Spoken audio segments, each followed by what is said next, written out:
This year, the museum received royal acknowledgement for its dedication to preserving Saba's history by none other than the royal family of the Netherlands. And this is the museum, and this is my amazing niece, Jenny. Woohoo! Good morning. Take it away, Jenny. Welcome to the Harry Johnson Museum. I'm Jennifer Johnson. I'm your tour guide for today.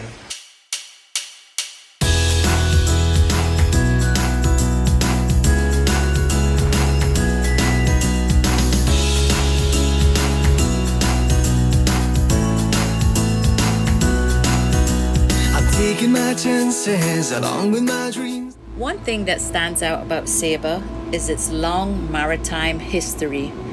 Saba has always been proud of its sea captains who navigated through treacherous waters to connect us to the world.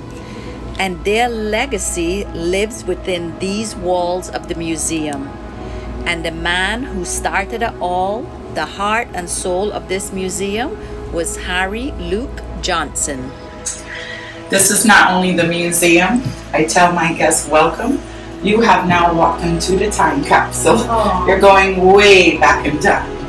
This home belonged to Josiah Peterson, who was a great sea captain, and he was a great provider as you walk through this house. It's very elegant. He was a sea captain from Saba.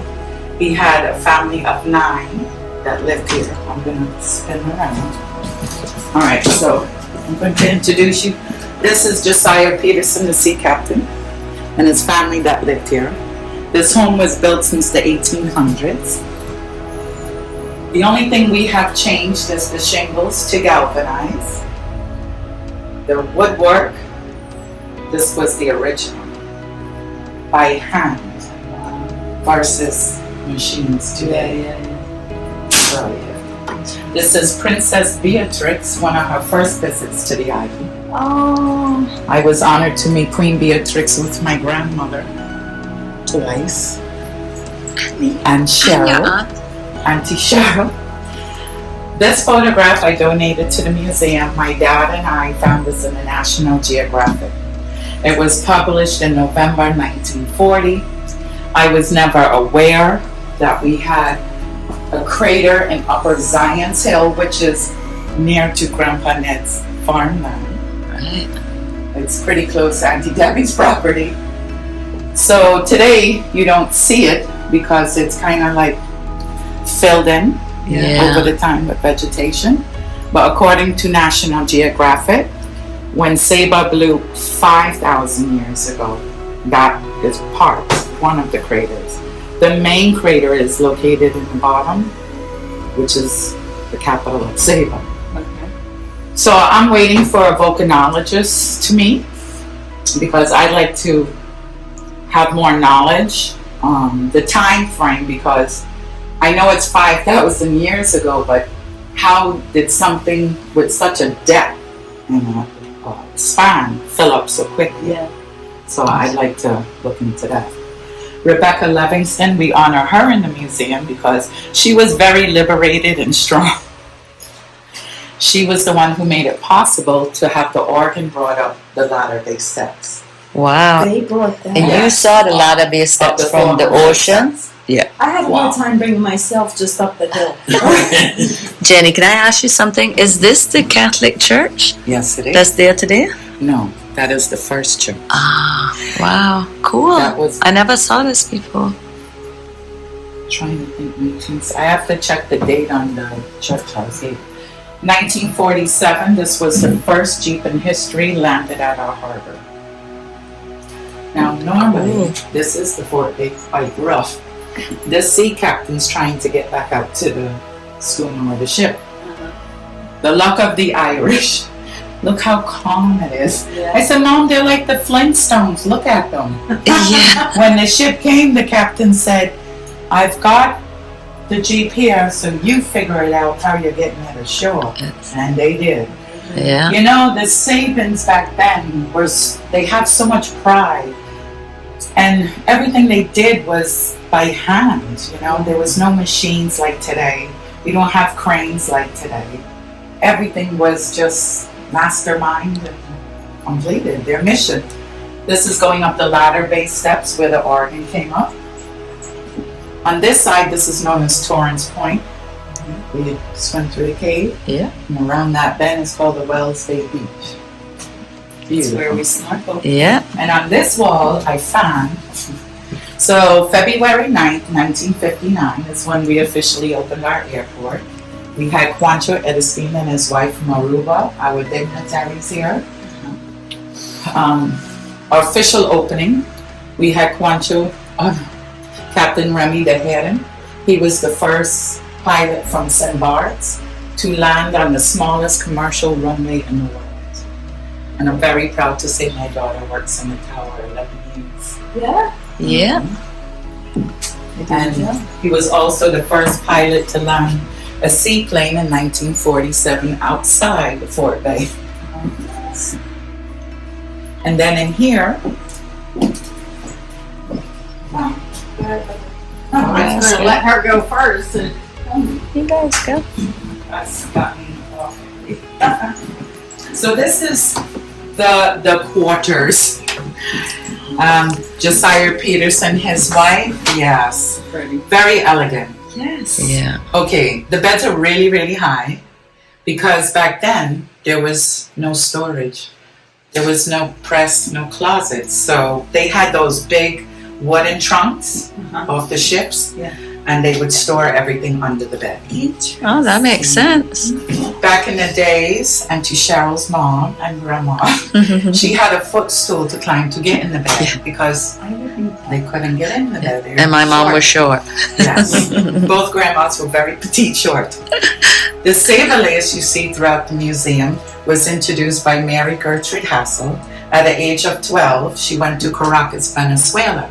She learned all the lace work and came back, and that's how we got that into our cultures of Saba. And I'm very proud to say the children today are picking it up. So we're trying to keep our cultures going strong. That's you know, amazing. there is hope. Very cool. Yeah. These are 120 years old. Wow. The crochet, Cheryl is the mastermind of crochet. Actually, we've learned this trade over the years. Now, back in the days, on Saturdays, the girls would sit together and crochet their patterns. And maybe by Christmas, they could surprise Grandma with a bedspread. Oh, So when you crochet detail. as a gift, it's made from the heart and the hand. So Yeah. it has a lot of meaning to it. What is it made with? It cotton? Yeah, like a cotton yarn. I have about half of one of these. Every circle is separate, and then you link them together. You crochet the circle, and then you link them together. I worked on it for like a year, and Now that I know, Cheryl, you have so much time on your hands, you're going to have to make me a blanket. what a bad idea! I mean, a great idea. You have to complete it if it's not Yeah. Listen, you're sitting in the RV every day traveling while you're riding. You can You go can do your. Dang, that's a good idea. Why didn't I think of that? I want a shawl. At least a shawl. At least a Show. show.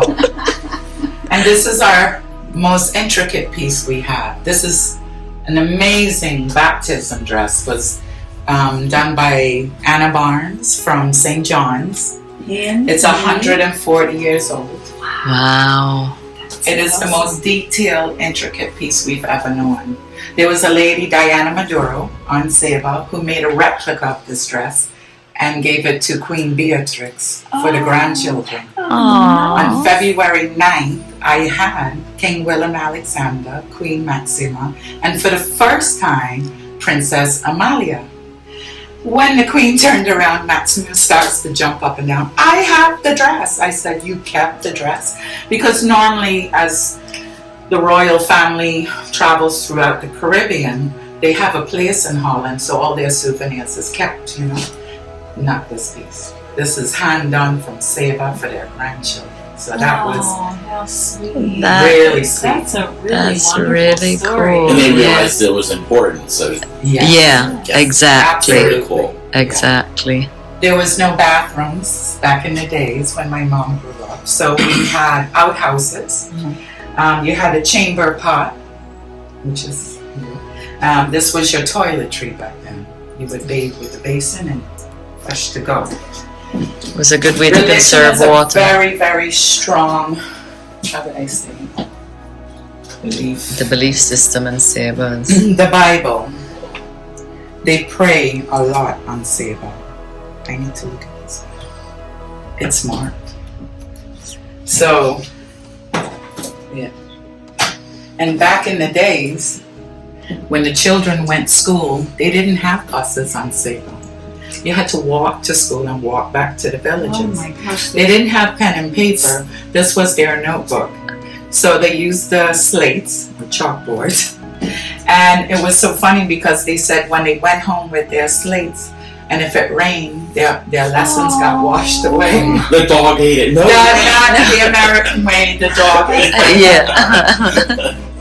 Of course, in Yeah. the days we had no electricity, so the kerosene lanterns. I've used kerosene for many years, the lanterns, during storms, hurricanes. Believe it or not, I left New York in 1985 and I've been through 24 hurricanes already. Wow. Yeah. But Saba is built so strong, the skills. Again, if you look at the woodwork, No, it's just admiring. now all this is hand done. Gorgeous. This is known as the pineapple cut. The Petersons, or back then the Sabins, believed that pineapples was a welcome into your home and it brought good luck and wealth. Oh, okay. So all this is hand carved. If you look up at the ceiling, this has been passed down for many generations on Saba. Imagine many hurricanes, category 5s, the 1800s. This is the original roof. Isn't that amazing? And we kept that tradition going. So most debris, damages that we get from storms is just nature. Yeah. Yeah. So we're very fortunate. Yes. This is a little French girl. This is epic. This was I would say with a pencil. This is beautiful art. French girl. She's being punished because she took the bread without asking. Oh. She's so cute. That must have been a baguette she took. This was a pipe stem from a sea captain, and somebody decided, well, let's donate it to the museum and make some artsy out of it. So they used from the pipe stem Look at from the this. sea captain with a little bit of blue delf, and that was found on Spring Bay. Cool. Very cool. And then over here we have some photos. This was the governor's house in the bottom. Today it is the RCN building across the street from Island Flavor. We were parked next to it yesterday. Oh, okay. And this was our lovely Queen Beatrix. And every time I watch this one, I feel like she looks like my mom. Oh. Something resembles my that mom. is so sweet. Well, because your mom is your queen. Yeah. Beatrix and her husband Klaus. And this is the family. So this was Royal Queen family. Beatrix as a little girl, her sister Christina, Marguerite, and Irena, and Juliana, and Prince Bernard. Christina was blind, partial blind, and she loved to sing opera. She lived in New York. Oh. Beatrix reminds me of Shirley Temple. She actually does. She looks. She does. So Beatrix was the queen after the mom, Juliana.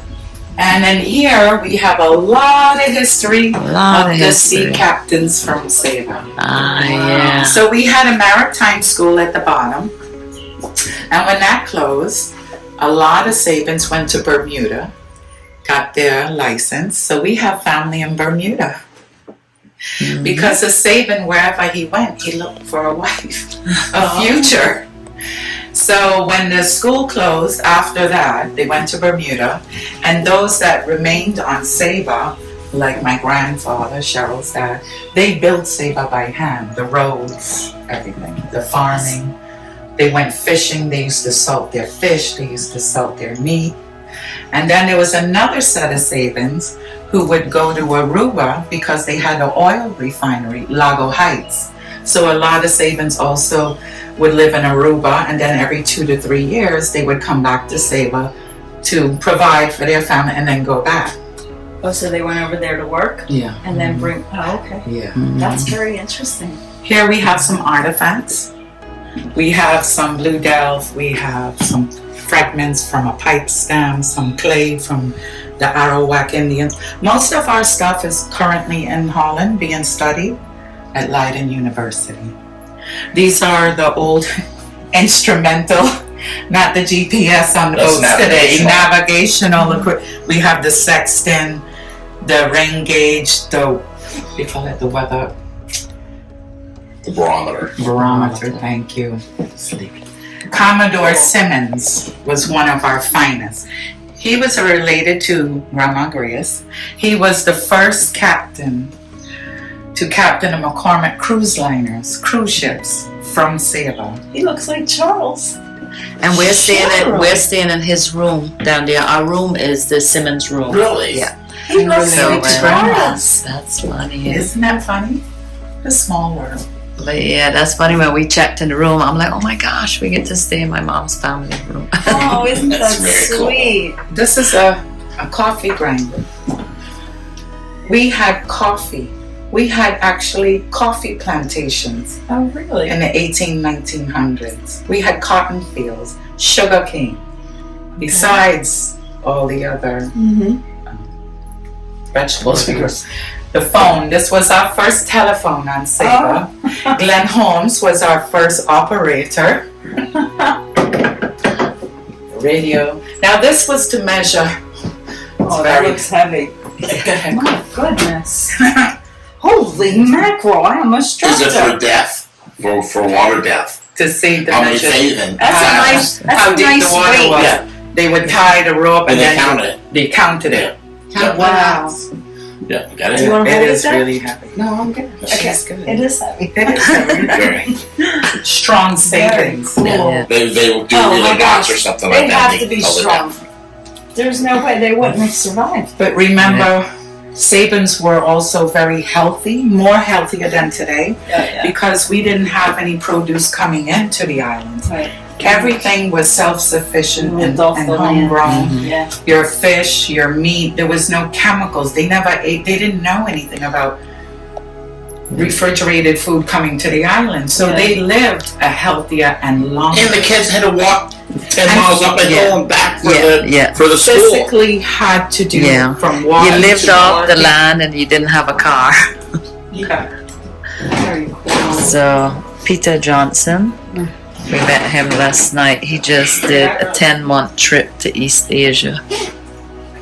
I'm going to introduce to you Harry Luke Johnson himself. He is the founder of the museum. It was his vision. We all have visions, and he made his come through. His dream that guests could come into a home of Saba and learn the cultures and see the lifestyles of true Sabans, the way they live. He was also a police officer. He was a farmer. He was a writer. He loved poetry, and he also loved art. These are his art pieces displayed on the wall.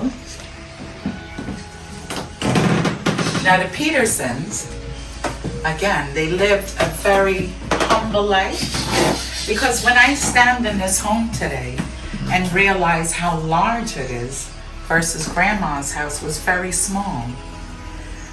And it's elegant, isn't it? Yes, it is. They had the organ, and they have a Edison Victrola that they used to listen to their music while they had their soup and stews. Soup and stews are one of the biggest cultures we love. We love to prepare meat soup from the bowls. Okay. So soup and stew is very common on Saba. Now everybody would ask, but where did the children sit? In the old days, adults sit together and the children were placed outside on the cisterns with their meals. Children were to be seen and not heard. That was Adults back in had my their day, time too. and children had their time. It was not Very mixed. cool. Jenny, could you play a song for us? Just checking, just checking. Testing, Just testing. sing. Wind it up. Yeah, let's wind it up and play Wind a it up. Go song. ahead, let's give it a try. That would be funny. That would be funny. This beautiful painting was done by a couple who used to visit Saba for many years, the Richardsons, I believe. This was one of the first original docks at the harbor. Now, one of my first trips in Saba, I was 12, I believe. We used to jump off this. Yeah. It no longer exists because of the the power of the ocean. Yeah. And so it just cracked but it's still around. Yeah, I've it's gone right down where there the small pier where the is, small with pier the is. You small see the pier, not the steps big, and but slabs yeah. of the concrete, the remnants. Is this in the same area as the marina is now? Yeah, it's This- down, This is going we towards use, Tent. towards the sunset, we walked that night with a dive shot. Okay. It's not the main pier, but a Right. smaller one where the boats come in, the dinghies and stuff like that. Yep. Yeah, that was right at the You were end, 12. My first time to I see thought grandma you and were grandpa. born visiting. I was born here, but I migrated to America when I was a year old. A lot of Sabans migrated once the airport opened in '59 to have a better life. Okay. So I grew up in New York City, Uh-huh. very strange, and then I come 5 square miles, Manhattan, and I came back to Saba, 5 square A miles. few more people, another 5 square. And the Dutch owned New York and sold New York for $1 to Suriname. Wow. Isn't that amazing? For $1. I'm going to show you where all the hard work came in. Let's go. Somebody needs to show all the Florida construction people how to make a roof. Because ours don't last as long. This is why St. Martin and the other Caribbean islands, this is a trade, this is skills that was passed down for hundreds of years. Yep, but your house would cost $1 million if Yeah, they right. did it this style because it's all hand done. Yeah, good point, George. Well, I found one. Is this the cistern? No, this is the No. kitchen. Fireplace, this is the kitchen. This is the I'll show you the outside. cistern. Oh, okay. Yeah. So back then, Uh-huh. now when I first came to Saba, Grandma would say to me, "Can you go fetch me some water?" "Okay, bail me a bucket." So I took the bucket and the rope and I tried, and it came up with 2 inches of water. She said, "I need water," and I go, "I can't. I don't know how to fetch it." But the Petersons had a pump. They were the first They on were Saba fancy. to pump. Yeah, everything was. Yeah. This is the Dutch oven kitchen. Wow. So they would pump their water, and if you had laundry to do, this was your washing machine, Washboard. the washboard. Now Very behind you, my great grandmother, in those days they didn't have flour. So they would take cassava and they would process cassava, and then they would bake it on the wood, and then they would put them on their roof. So when you look at the history books or on Saba, you'll say, "What are those, pizzas?" No, it's cassava bread. That's how they It's, do it. it's drying into Drying. like a powder. Cassava. It- It's a squash. Yeah. Cassava is a squash. It's Isn't it amazing that somebody thought that They made a would flour turn out into of it, flour yeah. That's pretty cool. I take that back. Cassava's not a squash. It- Cassava's a melon. a root. It's like a root. root. Cassava, isn't it? We used to sell a cassava melon like sort of like a Crenshaw melon. That might think be that's something different. different. It looks like a malanga When I was a kind teenager, of it a was rough this. skin. Yeah, My mom heard me complaining about cassava ironing melon one is day. definitely different. So she said, "You Yeah, know, my I'm child, in my days, we had to child. use a goose," and I went like this. Goose. What would I know about a goose? A child in New York. This is our famous goose. So they would fill them with coals, and then you had to do your linens without getting any smut on them, or you had to go back to the scrubbing board. Okay, so all your meat was salted. These were your salt holders. Very common in Holland. So also the Petersons, they were the first to have coal pots and kerosene to cook on. Pretty innovative. Lots of ironing. Yes. They started at a very young age. Very young age. Wow. I still don't iron, even with the fancy irons I now. know, right? Of course, many kerosene lanterns. A coffee grinder again, because we did have coffee plantations back then. And these were the meat grinders for the bowl. As I love how you can stand in the kitchen with a Dutch door half a jar.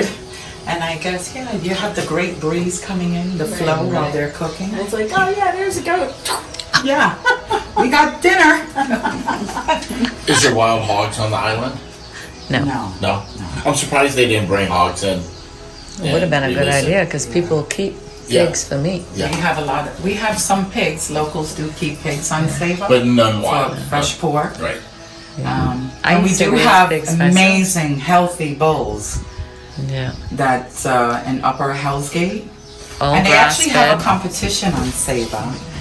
When the Sabans have bulls come in from Statia or from America, who has the biggest bull at the end, they win the belt.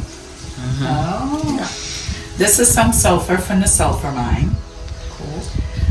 We have a large sulfur mine down by the airport. It's no longer accessible, so that's why we brought some sulfur here for you to see. It's too hot. And Yeah, some of it caved in. yeah. Now, when you watch the woodwork, the Sabans, they even made their own tools. The planers. Everything they did was by Let me see hand. that. My husband doesn't even have a plane. Grandpa Ned No, Donna. made his That own one shoes. will not be your husband's. I just wanted to Left see the how water, it put it in worked. the suitcase. Oh, this piece. Look. See? Yeah. Yes, That's the yes, you blade. rub it No, no, across no. and it takes it Very smooth. gently. Yeah, Shaves that's the- cool. You do it on a tree to make it either square or smooth. Or, Right. I wish I had the needle and a piece of leather from my grandfather. Yeah. Grandpa Ned used to make shoes on Yeah. Saba. Oh my gosh. I can remember his needle, like yesterday on wow. the porch, with his leather. And he used to have, my shoes were too tight.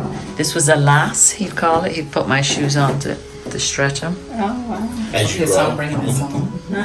This is going home. It stretches shoe shell. They stretch your shoes. Okay, so You need it? I've got the deal right here. It may be Stretch taken our over for the shoes. weekend. Yeah, sure. Okay, we don't have a kerosene refrigerator, unfortunately, but that was used back in the days, kerosene. Now, to keep their water cool, they would bail the water and put it in the clay pots, Okay. because that's how the Indians started back then, right? Temperature control. Temperature control. More irons. Hold on. Look at these kazoo. These are bed warmers. I was Really? like, it's not snowing. It's not so cold in the Caribbean. They warm their beds at night because, yes, the tropical weather changes often. So when the clouds come in, especially around Christmas time, they did warm their beds at night because it would get damp. But how would the white linens not get so filthy from something that was made out of metal? It was clean. They're not rusty. No. No. Oh, It okay. was back clean then. originally. It's old. Yeah. Okay, gotcha. Yeah. Yeah. And I found this in our lovely safe, which I have no idea how they got this here. But we have the key, and here is the first Scouts of Saba. You had Boy Scouts and Girl Scouts. These are Saban Scouts. Oh, how cute. That's very cool. And to go with the Scouts, Freddie Johnson was a Scout leader, and this was his bugle. Oh, how cute. Thank you, Jenny, for this wonderful tour of the museum. We had to end it rather quickly because we had to run to our next stop. So this girl, Sophie, can do anything, right, Sophie? Yes, I can. All right, let's see you do this obstacle course. If you think you can, you can. My legs are swinging. Stop the monkey.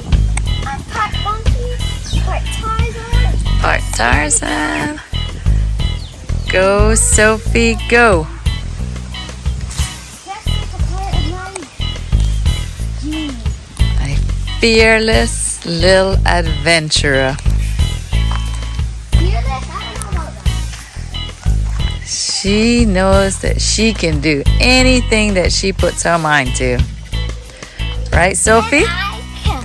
And you And can. I am very flexible. And If you think you can, right? yes. Yes, yes, yes.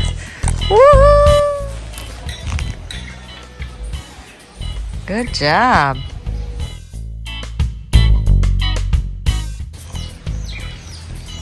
Oh my goodness!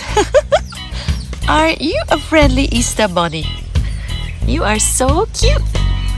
The Easter bunny and the Easter chickens. Mama, baby, daddy, the whole family's here.